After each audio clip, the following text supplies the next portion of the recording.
slip under the radar, but Kaat's career was finally recognized by the Hall of Fame with his induction in 2022. Hello and welcome. My name is Daniel Jacob Horine, and I'm the artist behind Pop Fly Pop Shop, and I am here with legendary three-time All-Star World Series champion, 16 consecutive Gold Glove winner, more consecutive Gold Gloves than any other player ever, Hall of Fame pitcher, Mr. Jim Kaat. Good morning, good afternoon, Mr. Jim Kaat. Daniel, Jim, not Mr. Jim Kaat, but thank you for that. I've really enjoyed seeing before we went on live here, the work you're doing is just terrific. Oh, thank you so much. It's been a wild journey, and it's taken me to places like this here, talking to Jim Kaat. If I could tell my 10-year-old self what I'm doing now, it's unbelievable.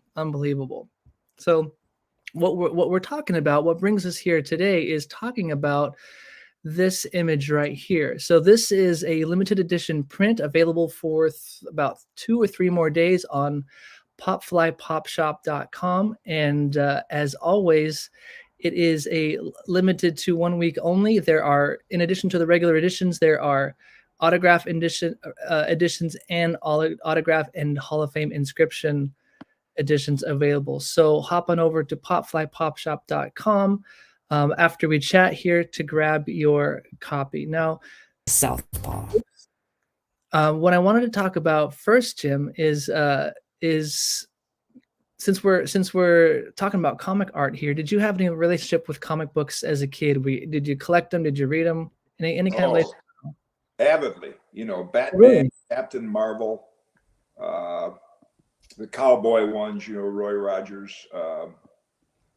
Some of the funnier ones, I want to say Archie was, there was one Archie, but yeah, comic books. And I know people now that collect them.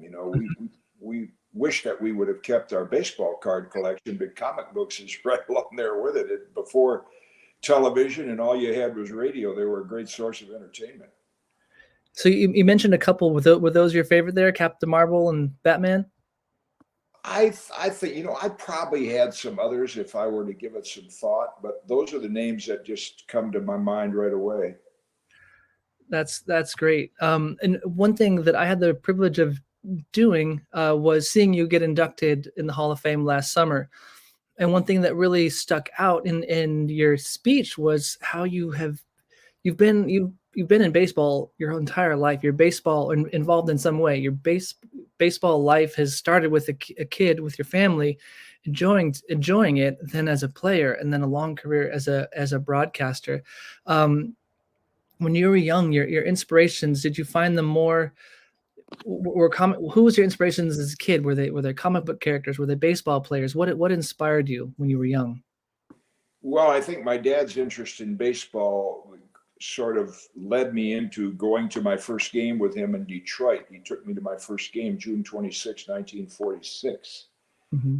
And like to play, in the backyard with the kids, but that really hit me that this could be a lot of fun to do that. I didn't know at that time if how much players got paid, if they got paid. I just wanted to play. So that's really where it started, where I was a young kid. And then my dad was such a baseball fan and historian. I still have all of his books, the guidebooks going back to 1900. So it was just kind of a natural transition for me to get involved in that. And to add to it, he kept asking me all these baseball trivia questions, which caused me to read about the history of baseball as well as want to play it. That's fantastic. Looking at your career from the outside, it's and talking about baseball history, your very long career, I think top 5 longest careers in baseball ever. You saw Ted Williams, you saw Larry Doby, you saw Darryl Strawberry and Ryan Sandberg. So from the outside, your career seems to span the entirety of baseball. How does that resonate with you? Being a student of the game and also a player. How does that? It's hard to describe just how that looks, how how fascinating that is and how impressive that is. Like where how does that affect you? Like seeing the likes of Daryl Strawberry and Ted Williams and your place in that kind of history. Well, I think as my career evolved and went on, and I was able to look back and reflect, first of all, it was so helpful in my broadcast career because I had Yeah. kind of base of information back from the time I was just a young boy. But you know, it's such a rare treat to be able to have something that you wanted to do as a kid, then you got to play it, then you transitioned into announcing, and then you know the history of it. The fellas that I'm in the Hall of Fame with, it's very humbling because you know I knew those names when I was a kid and had the trading cards. So to look Mhm. back on it, it's given me a really good perspective on what's happened to the game since the 40s right up until now. Of course, I'm not broadcasting anymore, but it really helped my broadcast career to be able to relate to the way the game has evolved and changed. And I might have to add, I don't really like the way it's evolved into the emphasis it is today on power and home runs, but I understand that's the modern way. But it's been kind of a treat to be able to experience all of that. That sort of leads into my next question to you. If you could, you have seen so much baseball in your life, again, as a kid, as an adult playing it, and then after post MLB career announcing it. The game has morphed and changed, and the rules have changed, and the way we play the game has changed. Um, are you not looking at any specific rule change, or but how do you feel about the game evolving as it has? I don't like it one bit. You Mm, know, I will always love the game. Uh, for example, I have a young fellow that I worked with in New Zealand years ago. He was 9 years old then, and he wants to come over here and pitch for a D1 school. He's really evolved into quite an athlete in New Zealand, James Matthews. And if I can help him and keep him interested in the game, even though the game itself doesn't interest me, I would never stop doing that. mm, I just think when I was thinking back, maybe it's 10 years ago now, when items like the StatCast, launch angle, spin rate, mhm, when that came into the game, I immediately said, this is going to be the worst thing for the game of baseball. Now, mhm. fans like it, it's eye candy, Yeah. but it has changed the way players play the game, and they depend on people who have never played the game to tell them what to do. So that part I don't like. I think what I do admire and respect about the game today is the ability of the players. That's all I Mm, want to see. I want to see Nolan Arenado play third base. Uh, mhm. I want to see, you know, Mike Trout. I want to see the stars, the pitchers. The players are what makes the game. And I would just wish science would get out of the way. And you know, I was so fortunate. My last full season, I played for the most exciting team in my career, Mm, and that was the 1982 Cardinals. We hit 67 home runs as a team. We stole 200 bases. We played on AstroTurf. We got singles, doubles, triples. Bruce Sutter at the end of the game, hit and run, steal. And, you know, there wasn't any of this launch angle, strike out, and hit home runs. And so I was really privileged to be a part of that team. and as a fan, as a Dale Murphy fan and fan of the Braves, the Cardinals destroyed in any Braves postseason hope in 1982. Well done, well done. Do you see baseball recovering from this kind of era that we're in right now? That a lot of you're not alone, certainly in your sentiment. Do you see it recovering? Well, you know, I don't know if it has to recover. You know, I don't think it's damage to the fans, even though they'll say attendance is down. There's still millions of fans coming Right. out to the baseball game. You know, one of the unfortunate things, what's attracting a lot of young fans to the game is gambling, and I don't know that that's a good thing. Mhm. But will it cycle and go back to where uh, singles and doubles are important? I don't know. They'd have to deaden the ball. They have to raise the outfield fences, where instead of it going over the fence in the first row, they bounce off for a double or a triple. They have to train pitchers differently. And I don't know that they're going to do that. So, you know, we talk about it in all sports. You look at basketball. I love to watch the highlights of Larry Bird on YouTube. Mhm. I mean, I don't even know if he'd get a chance to play today, the way they've changed things. But it's like the players have outgrown the venues that they play in and play on. Mm-hmm. So I don't know if it'll cycle back to that or not. I hope it will. Certainly not in my lifetime. It isn't. Got it. Well, I certainly hope so as well. And want to go back to what is bringing us together here right now is this print right here, the Jim Kitty Kaat, the Twin City Kitty. This is a print that's available right now until this Sunday on popflypopshop.com. You can grab a regular edition, an autographed edition by Mr. Jim Kaat himself, or autographed and inscribed with the Hall of Fame inscription. And what I want to talk about next, Jim, is actually on this print right here. And I'd love to dig into it just a little bit. The speech bubble that you're saying here is study long, study wrong. Was that your philosophy when playing the game? Yeah, that's my philosophy when I play golf as well. I know that's another thing that's disappointing in the game today and why it drags on and takes so long is they have all this information fed into you from the side. And I know from being on the mound pitching and pitching in all sorts of roles, starting, relieving, closing, long man, whatever, there's so many thoughts going through your mind out on the mound that you want to the first decision that comes to your mind is probably the best one. And now with them going over what should I throw, this and that. And I've experienced from coaching that it helped pitchers the same way. As I just felt, give me the ball. What's the pitch? The faster you can assimilate it into your mind, and the preparation is the key. If you do a lot of preparation before the game about how to pitch to hitters, how to play hitters, you don't need all these trips to the mound to fill your head full of information. So yes, that was a motto of mine for a long time. Study long, study wrong. I love it. I love it. There's a lot of love for you here in the chat. And if you wouldn't mind, I'd love to ask you a couple of questions from the fans. Sure. All right. Doug Drewer asked, how did the game change over the course of your career?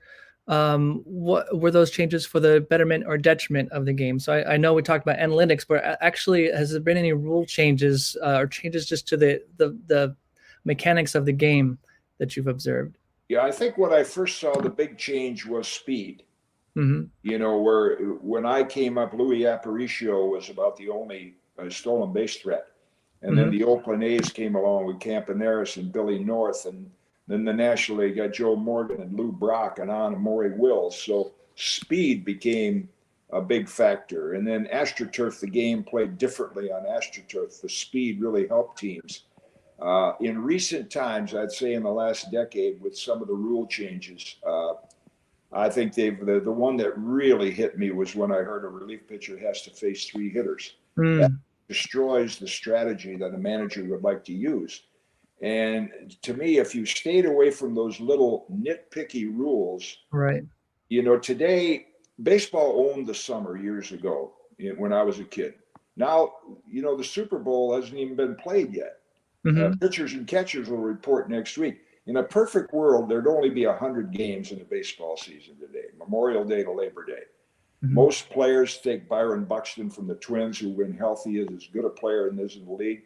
He's going to play only 100 games because he plays so hard and intense, suffers some injuries. Fans leave after 2.5 hours. So why don't we just play 7 innings? Starting pitchers could go 6. You wouldn't have to have 13 pitchers on a staff. So, in the shift now, I blame the hitters because they're going back to no shift, but it's the hitters' fault. The organizations figured out a way that if we shift, we can cut down on hits, and so you have to abide by that. But if the hitters were not smart enough to just say, go the other way, because they're trained to, I don't care if I strike out 200 times, if I hit 25 home runs, I'm going to make a lot of money. So, they've fallen into that trap. So I don't like a lot of those rule changes that they've made in recent times. Got it. I know we've talked to a lot of athletes here, and you are certainly not alone in that sentiment. Doug Dreer, the same gentleman who asked that question, he asked another question, and I'm going to focus on the second half of this question here. So he said, who are the best hitters you ever faced? But I'd like to dig into this. As a 16-time Gold Glove winner, who were the best defenders you played against? And congrats on the Hall of Fame career. Yeah, thank you, Doug. Yeah, I think very quickly the best hitter was Al Kaline. Toughest hitter, Mm, there was a lot of good ones, but Al, over a period of time, was the toughest. But Bobby Shantz, who was a little lefty with the Philadelphia Athletics in the early 50s, was my boyhood idol. And he was known as the best fielding pitcher in all of baseball then. Of course, I got to compete against Brooks Robinson, who at third base, was the gold standard. And then I played with one of the greatest all-around athletes I've ever played with, Mike Schmidt. mm. And he was then I got to play with Ozzie Smith and Willie McGee and Keith Hernandez at first base. From the broadcast booth, I got to see Kent Herbeck of the Twins, who for 6 years was right there with Keith Hernandez and Don Mattingly as the best fielding first baseman. So I got a chance from early in my career to see guys like Aparicio, who we Hmm. was a good player, and then play with some of them. Now, of course, to watch Nolan Arenado play third base, and there's so many great athletic. We talked about Willie Mays, how he Hmm. stood out in past years, and then along came Devon White, Marquise Grissom, Andrew Jones, one right after the other, Byron Buxton. So it's been fun to watch the athletic ability of the players continue to get better and better. Absolutely, absolutely. So we are going to wrap up here in a minute, but before I do, I just want to show this one more time. Available until this Sunday, that is about 2.5 days from now. Jim Kitty Kaat, the Twin City Kitty. This print is available on popflypopshop.now with autograph and autograph inscription options available as well. So grab it before you can. That clock is ticking. And you mentioned Arenado as well. So I think he's got 10 consecutive Gold Gloves right now. Do you think he has a chance of at least tying your 16 consecutive Gold Well, Gloves? Brooksy had 16 as well at third base, but what makes it a little more difficult today is they factored in, as they have in the entire game, they factored in science. Hmm. And there's so many flaws in doing it that way.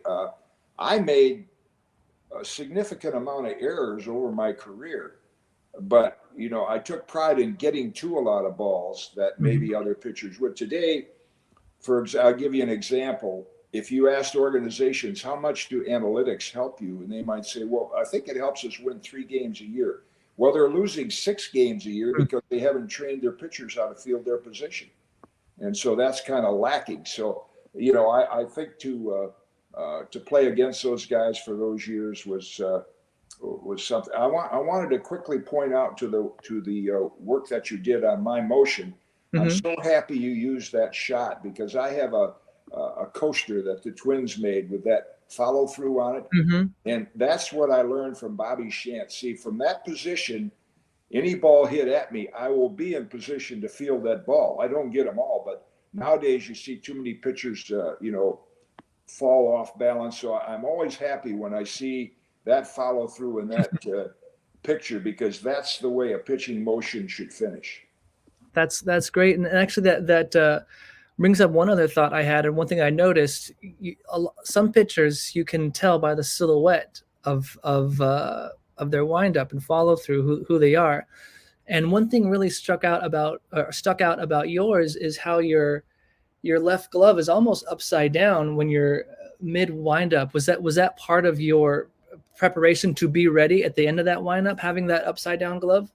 Well, I tell you how that happened. See, we say back in the '60s and stuff, we wanted the front part of our body, the front shoulder, that kind of paved the way. We used it almost like a backhanded paintbrush, and Mm-hmm. that pulled the front side of our body toward the target. Mm-hmm. In recent years, pitchers, it would be uncomfortable for me, but a lot of great pitchers do it. They now tuck the glove in. Mm-hmm. See, and I always thought by using the glove out there, first of all, it may have been a little distracting to the hitter, but that gave me the momentum to move my body toward the target. God, I hadn't seen any other pitcher do it that way. So you seem to unlock a secret there in doing so. I've got one other question just from me, and then we can wrap it up. Jim, I like to ask this of all the athletes that come on here. Um, Your legacy. What would you like to be remembered for as we look back on the life and career of Jim Kaat? What do we like to be remembered for? That's a question that just gets asked of a lot of athletes, and I think in order to say how would I like to be remembered, I think I would defer to the teammates I played with and against.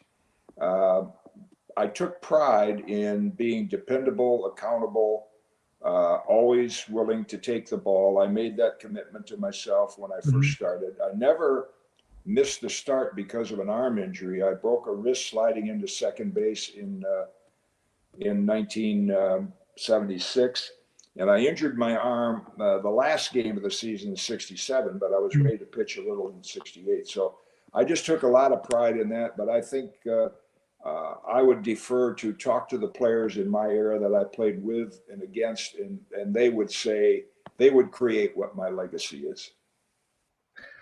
Wise words. And if your legacy was determined by anyone in the chat here, you have nothing but lots of love here in the chat, and congratulations for the Hall of Thank you. Fame. Long overdue in their opinion and mine. Jim Kaat, thank you for spending some time with me today. Time is a valuable thing, and I'm so grateful you spent some of yours with me. Thank you so very much. All right, thank you, Daniel, and continued success with your comic art. It's cool stuff. Thank you very much. Have a good one, Mr. Kaat. You too. You too. Holy smokes, that was amazing. Jim Kaat, and to, I couldn't even get my question out. Just what I really want to say is just how I want to be Chris Farley for a moment and say, just remember that time when you played against Ted Williams and you also played against Darryl Strawberry? Like, how cool is that? That's what I really want to say. It's just so cool just to have, to have a career that spans eras of baseball, and just to be able to, that's just part of your resume. That's wild stuff. But anyway, I just want to thank everyone here. Thank you for tuning in to these broadcasts. Thank you for the support. These are so fun to be a part of, and hopefully fun to listen to as well. If my 10-year-old self knew what was going on right now, he would be just losing his mind. So anyway, thank you for all the support. Again, this is 3 days left, 2.5 days left. This print here, it is available on www.popflypopshop.com. And if you have any questions, shoot it out to me in the chat. I'll be in here for just another minute or so. But this is available for another few days. It retires Sunday at 6 p.m. Eastern, 3 p.m. Pacific. And not only are there regular editions, there are autographed editions available as well, and autographed and inscribed editions signed by Kitty himself. Anyway, thank you so much. And if you have any questions, throw them in the chat. Last call. Have a lovely, lovely afternoon, and we will see you all throughout and through. And take care and bless.